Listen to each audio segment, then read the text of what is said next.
Good evening, fellow televiewers on the ACN television. My name is Capo Daniel. I am the spokesman of the Ambazonian Governing Council and allied to the IPOB of the Biafran movement. Today I want to come to you to react and to set the record straight concerning statement made by the lead counsel of Mazi Nnamdi Kanu, Barrister Aloy Ejimako. Barrister Aloy Ejimako have made statement on Twitter where he states that the Biafran people can leave Nigeria through a referendum. In that statement, he quoted the case of the Southern Cameroons, which we call Ambazonian today. He states that Atiku is a Nigerian today as a result of a referendum, and that the people of Ambazonia, that is the Southern Cameroon, left Nigeria or separated from Nigeria as a result of a referendum. That is just not true. That is not accurate. I want to set the record straight and also help the Biafrans as an independent activist. So I speak now not like a spokesman of the governing council, but as an activist. My advice to the Biafran people: first, I will want to make the record straight. As a matter of fact, Ambazonia, which they used to call Southern Cameroon, did not separate from Nigeria as a result of a referendum. The referendum, on the contrary, was for Southern Cameroon to join Nigeria.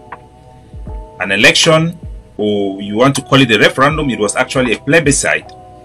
During that plebiscite, we voted to join Cameroon, the Republic of Cameroon. That resulted to Cameroon rejecting that election in the United Nations and end up annexing Ambazonia. That is why we are fighting today for our independence. So the referendum that Barrister Aloy is talking about was not the result of Southern Cameroon separating or seceding from Nigeria. I want to make that clear. And for the interest of the public, I want to take this opportunity to tell the truth to the Biafran people. Listen to me and listen very carefully. First, I will lay the foundation by giving you our history of separating through the ballot box. In 1949, the British Southern Cameroon, which was Ambazonia and Adamawa province, or Adamawa in Nigeria currently, was the British Southern Cameroon, an international entity with well-defined borders that were demarcated and recognized internationally and in the United Nations. We were an international entity that was attached to Nigeria by the British government under the United Nations Trusteeship Agreement.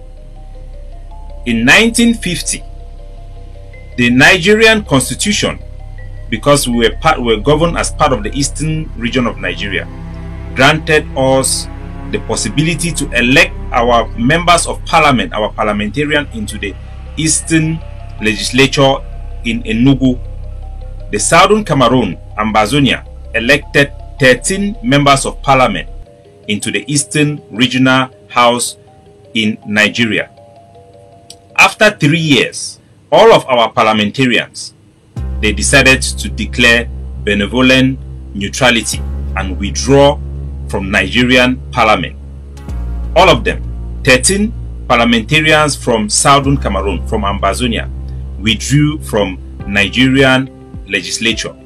As a result, the British government saw that Nigeria have lost the legitimacy to govern Ambazonia. So they were forced to grant us autonomy. And the next year, that is in 1953, we now voted to form our own government and elect our Prime Minister, Mr. Endele. That is how we separated from Nigeria. So Southern Cameroon separated from Nigeria not because of the referendum. We separated because our elected officials who represent our territory withdrew from the Nigerian legislature in Enugu. Because of that, the Nigerian government lost credibility, they lost legitimacy to govern our territory. They did not have any authority to govern our territory. So the British government was then forced to give grants full autonomy to our territory. Due to that full autonomy, an election was organized in southern Cameroon for us to elect our own government and form our own government and create our own legislature. We created our legislature, we elected our prime minister, and he has the official and proper mandate to govern our territory for 4 years, from 1954. After that 4 years, a democratic election took place in Ambazonian, and a new prime minister was elected. Because of this self-governance, the British government and the United Nations decide that our territory can become independent. That is why we had a referendum. Actually, it was called a plebiscite, where we decided that we were given a choice to vote to join Nigeria or to join Cameroon. In that vote, in the United Nations General Assembly, after our people have voted to choose to join Cameroon, the Cameroon government voted against the United Nations resolution 1806 that's supposed to grant Ambazonia unity with Cameroon, because their intention was to recolonize our territory. That is why we are fighting today.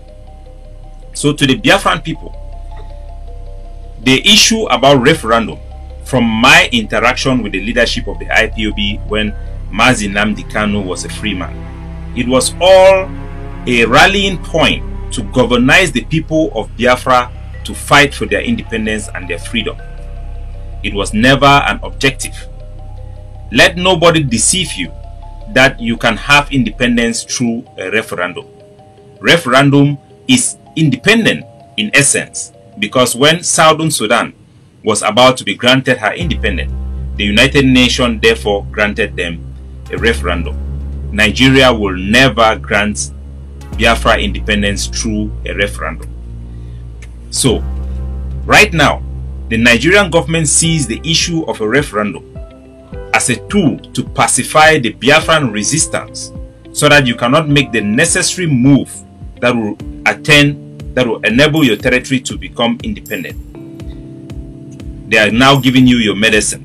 So referendum, which was to be used as a rallying point to governize the Biafran people and make them ready to fight for their freedom, is now being actively used by the Nigerian government to pacify the Biafran resistance and move towards independence.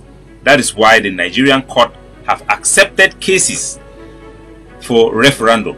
Of course, those cases will never be won.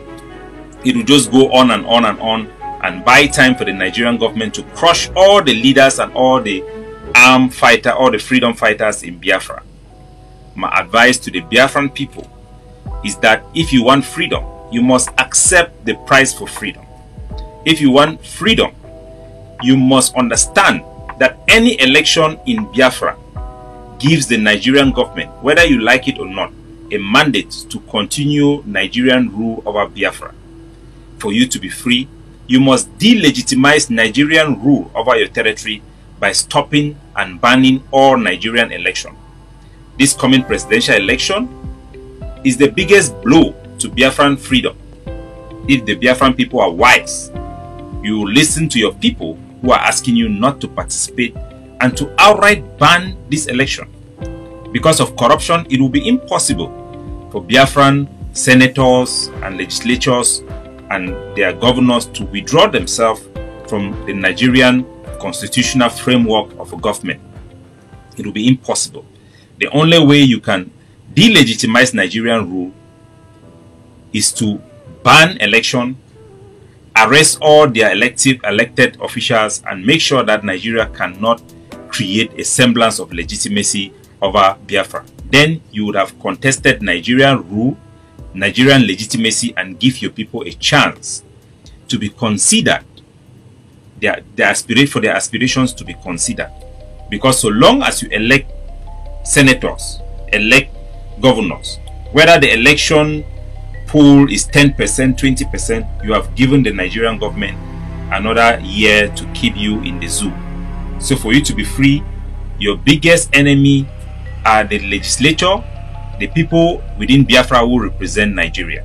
If you can get rid of them, if you can stop them, then you would have set up Biafra in a position where the issue of independence can be considered. Until then, whatever you are doing is just an agitation. It's just an agitation. You cannot have freedom through agitation. Freedom have a price. If you want independence, you must be ready to pay the price. To delegitimize Nigeria, you need to actually liberate Biafra from Nigerian administrators. Kick all of them out. That is the only choice. That is the only choice. So copy from us. I speak to you as an independent activist. We have an obligation. I have an obligation to Mazi Nnamdi Kanu to tell you the truth and to advise you.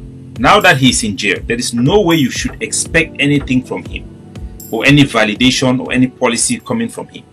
And any leader who does not tell you the truth and keep on preaching this issue of referendum, they will have the best support. They will even be accommodated by the Nigerian government, because it serves the Nigerian government to talk about this distraction of a referendum. It will never come unless you win independence.